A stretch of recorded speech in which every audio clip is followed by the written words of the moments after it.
The amp that does nearly everything. All singing, all dancing, a phrase first heard in 1929 in publicity material for the movie Broadway Melody, right at the end of the silent movie era. It's actually all talking, all singing, all dancing. I'll do the talking today, but first, the unboxing.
So here we have the Arylic B50SE wireless stereo amplifier. I'm old enough to remember the days when we called a radio a wireless. Oh well.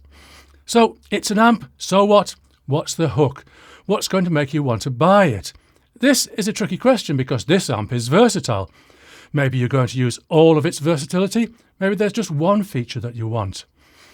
What I'm reminded of, though, is integrated amplifiers of the olden days. Olden days being a couple of decades ago. I have, audiophiles skip this bit, a Sony TA-F300 integrated amp. Actually 2 of them plus a spare. It has inputs for turntable, CD, tuner, tape, video or aux. And the turntable input can be moving magnet or moving coil. Moving coil. Audiophiles might be liking it now. But then things changed. For me, I have a satellite box connected to my TV, an Apple TV and a Blu-ray player, all connected to my TV. I select them with my remote, and there's one connection between my TV and my amplifier.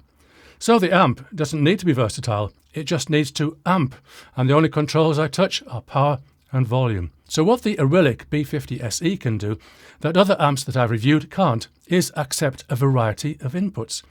I can come in through the traditional RCA connectors, or I can Bluetooth from my phone. I can use the optical input, although apart from ADAT in the past, optical connections seem to have passed me by. There's a USB Type-A socket to play audio from a USB drive, and a USB Type-C to connect to your computer. This is the modern world of audio. Okay, let's backtrack. In previous amp review videos, I've done some tests with my function generator, dummy load and oscilloscope. My thinking behind that was that some amps, many amps if you look at what's available on Amazon, boast remarkably high power output figures. Of course, there are many ways to measure power output, and some give more flattering numbers than others. But my tests into my dummy load reveal the true average power, which is often called RMS power. And I think that when the specified figure seems too good to be true, then testing is a good thing. I'm going to miss that today, though, because the Arylic B50SE doesn't go wild on the power output figures. The spec says that with the 24-volt power supply that's included, the output is 30 watts into an 8-ohm load or 50 watts into 4 ohms per channel. The power supply is rated at a fraction under 100 watts. So this seems fair, and I'll believe it. So let me consider the B50SE from an aesthetic and practical point of view. Aesthetic? Well, it's never going to be a looker. It's about as plain as a metal box can be. I'll contrast this with fuzzy amps which are simply designed, but to me at least, and for what they are, they look good. Now, true audiophiles will say that the look of audio equipment doesn't matter. It matters. Half of the point of audiophilia is to impress your house guests and other audiophiles. It needs to look good. The B50SE doesn't look bad. It's just plain. That's enough of that. Let's go around the back. My favourite angle for audio. It's odd that one of the speaker terminal nuts had become detached, as you saw in the unboxing, which you shouldn't have skipped. The others were loose too. It reminds me of a guitar I bought directly from the land of the giant panda. It was very good in most respects, but details of the finish were imperfect. So clearly the manufacturer had the ability to make a very well finished guitar. They just skipped a few bits. This is a small point, but if small points are not made, can we trust the big ones? Anyway, as a compact unit, the speaker terminals are a bit fiddly, but you can use banana plugs. Bananas are good. Moving on, we have the old school RCA inputs that I imagine might go extinct in the not too distant future, and only diehards like me will use them. Then there's a subwoofer out. This is correctly controlled by the volume knob, so your sub goes up and down in level with your main speakers. It's also low-pass filtered at 250 Hz, so you could use a passive sub with any old amp and get a decent result. There is, of course, more to subwoofers, and I'll cover that at some point in a future video. As I mentioned, there's an optical input, but I don't have any optical outputs to test it with, so I'll skip that. But the USB Type-A input is interesting. My Blu-ray player has a similar USB port, and I often find myself playing material from that. So I'm happy to see that on an amp. I'm going to say, though, that USB sticks are going a bit out of fashion, aren't they? A bit 2010s? Maybe just me. I'm more oriented to SD cards. So when I use the USB input on my Blu-ray, it's an SD card in an adapter. Commenters, please comment. Now, what's left on the rear panel is going to bring many of us great cheer. There's a USB-C socket, so you can use the B50SE as a DAC. A DAC! This is where the audio world splits into pro audio and hi-fi. In pro audio, we talk about and use audio interfaces. An audio interface takes an analog signal and digitizes it into the computer. Then it does the reverse, converting a digital data stream back to analog. So it is a DAC, but it's also an ADC, just a little less pronounceable. So in hi-fi, you don't need the input to the computer, so a digital to analog converter is all you need. This reflects the real world. You don't need a separate DAC and then connect it via analog to the RCAs. Just plug your computer straight in. Oh, I said what's left of the rear panel, but of course there's the Bluetooth antenna. Who doesn't stream from their phone these days? I stream from my phone to my Apple TV, which goes through my TV to my amp and speakers. I can short-circuit this with the B50SE, phone to amp to speakers. What's not to like? Let's look at the front. Huzzah! The power switch is separate to the volume knob. No, don't go cheering yet. It is my absolute belief that the power switch should be separate to the volume control.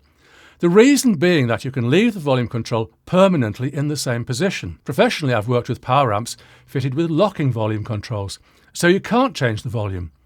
But when the power switch is combined with volume, either by turning it or pushing it, then you're going to change the volume, inevitably. So, separate power switch success? No. To select the source, Bluetooth, RCA, optical, USB or DAC, you push the volume control. One step forward, one step back.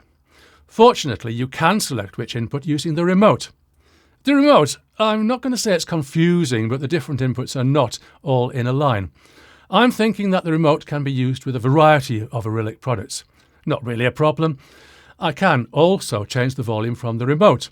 So the volume control doesn't seem to be just an old-fashioned potentiometer. And in modern times, why would it be? Comments? Also on the remote I have buttons for bass, treble, LF and HF, as we pros know them, and some presets for flat, classical, pop, jazz, rock and vocal, if you like that sort of thing. I'll go for flat. There's an app! Not so much of a surprise, everything seems to have an app these days. Don't bother searching for it on the App Store unless you have an interest in acrylic nails. And why wouldn't you? Fortunately, there's a QR code that will take you directly to the Go Control app. You know, I'm just going to give this a miss. If it would just work, then fine. But I have to set up an account, there's another password to remember. Who knows where my email address will end up? I'd like to say I'm sorry about that, but I'm not. OK, I'm going to take a listen. Of course, it's impossible to show you what this amp sounds like, But on the grounds that something is better than nothing, here's me playing stuff in my alcove studio through my vintage B&W DM100 monitors, recorded directly into my camera. I'm Bluetoothing from my iPhone. You can see my fuzzy V3, but it's the Arylic that's connected to the speakers. As the music plays, I'll adjust the volume with the remote, the bass and treble, then the preset EQ settings.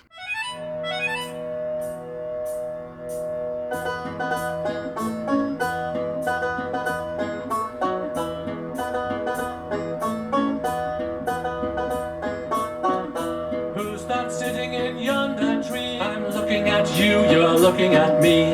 Are you a grouse or a capercaillie? I saw the bird and the bird saw me.